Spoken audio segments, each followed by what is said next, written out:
রবিবার সন্ধে তৃতীয়বারের জন্য প্রধানমন্ত্রী পদে শপথ নিতে চলেছেন নরেন্দ্র মোদী। দেশের প্রথম প্রধানমন্ত্রী জওহরলাল নেহরুর পর নরেন্দ্র মোদী দ্বিতীয় ভারতীয় যিনি টানা তৃতীয়বার ক্ষমতায় এসেছেন। জানা যাচ্ছে, শুক্রবার বিকেলে রাষ্ট্রপতি ভবনে গিয়ে দ্রৌপদী মুর্মুর কাছে সরকার গঠনের দাবি জানাবে এনডিএ শিবির। সেখানে বিজেপি সহ এনডিএর 293 জন সাংসদের সই সম্বলিত সমর্থনপত্র পেশ করবেন নরেন্দ্র মোদী। সবকিছু এভাবে চললে রবিবার সন্ধ্যাতেই শপথ নেবেন নরেন্দ্র মোদী।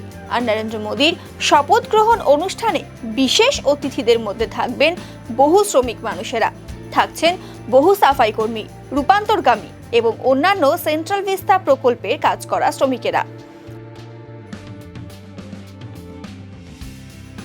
সূত্রের খবর, বন্দে ভারত এবং মেট্রো রেলে কর্মরত কর্মীরা এবং কেন্দ্রীয় সরকারের বিভিন্ন প্রকল্পের সুবিধাভোগীরাও আমন্ত্রিতের তালিকায় থাকবেন। এবার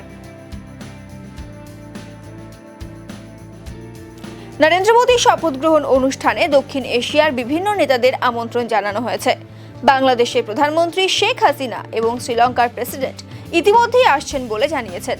নেপালের প্রধানমন্ত্রী, ভুটানের প্রধানমন্ত্রী এবং মরিশাসের প্রধানমন্ত্রীকেও আমন্ত্রণ পাঠানো হয়েছে বলে জানা গিয়েছে। তাদের সঙ্গে উপস্থিত থাকার কথা বিকশিত ভারত গড়ে তোলার কারিগরদের। সূত্রের খবর, সব মিলিয়ে রাষ্ট্রপতি ভবনে 8,000-এরও বেশি অতিথি থাকবেন।